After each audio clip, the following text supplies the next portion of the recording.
Lemon leaf creation தயாரிப்பில் நீலம் productions, Pa Ranjith வழங்கும் அசோக் செல்வன், சாந்தனு நடிக்கும் ப்ளூ ஸ்டார் ஜனவரி 25 முதல் திரையரங்குகளில். ஸ்ரீரங்கத்திற்கு சென்ற பிரதமர் மோடி அங்கு பல்வேறு நிகழ்ச்சிகளிலும் பங்கெடுத்து அரங்கநாதரை தரிசனம் செய்தார். இது தொடர்பான தொகுப்பை தற்பொழுது பார்க்கலாம்.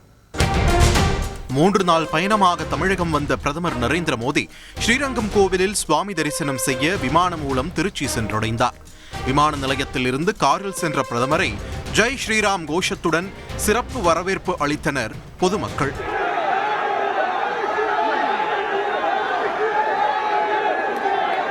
இதன் பின்னர் மாணவிகள் பங்கேற்ற கம்ப ராமாயணம் சீதா கல்யாண நிகழ்ச்சியை பார்வையிட்டு சென்ற அவருக்கு கோவில் நிர்வாகம் சார்பில் பூரண கும்ப மரியாதை செலுத்தப்பட்டது.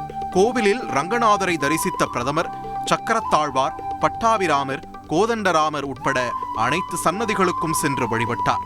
இதன் பின்னர் கம்பராமாயண அரங்கேற்ற மண்டபத்தில் கம்பராமாயண பாராயண நிகழ்ச்சியில் பங்கேற்றார். இதில் சிறப்பு என்னவெனில், கம்பராமாயணத்தை கம்பர் அரங்கேற்றிய அதே மண்டபத்தில் அமர்ந்து கேட்டு ரசித்தார் பிரதமர் மோடி.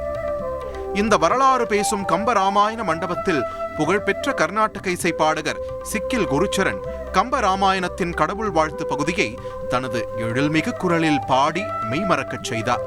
உலகம் யாவையும் தாமுளவாக்கலும் நிலை பெருத்தலும் நீக்கலும் நீங்களா அழகு இலா விளையாட்டு உடையா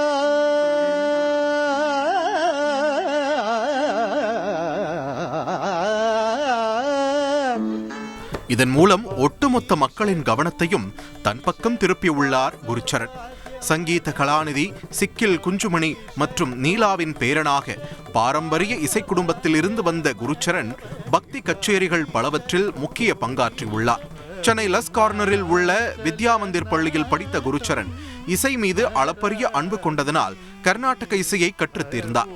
பின்னர் ராமகிருஷ்ணா மிஷன் விவேகானந்தா கல்லூரியில் படிப்பை முடித்த அவர் மார்கழி மாதம் நடைபெறும் கச்சேரிகளில் பங்கேற்றார். பின்னர் வேர்ல்ட்ஸ் ஸ்பேஸில் ரேடியோ ஜாக்கியாக பணியாற்றிய அவர் அங்குள்ள ஸ்ருதி என்ற கர்நாடக இசை சேனலில் முக்கிய பங்காற்றினார். பின்னர் இசைக்கு மட்டுமே தன் வாழ்வை அர்ப்பணிக்க முடிவெடுத்த அவர் சென்னையிலேயே தங்கி கச்சேரிகளில் பங்கெடுத்து வந்தார். கர்நாடக இசை உலகில் முக்கிய இடம் பிடித்துள்ள குருச்சரன் பிரதமர் முன்னிலையில் தனது இனிமையான குரலில் கம்ப ராமாயணத்தை பாடி உலக அளவில் தனி கவனம் பெற்றுள்ளார்.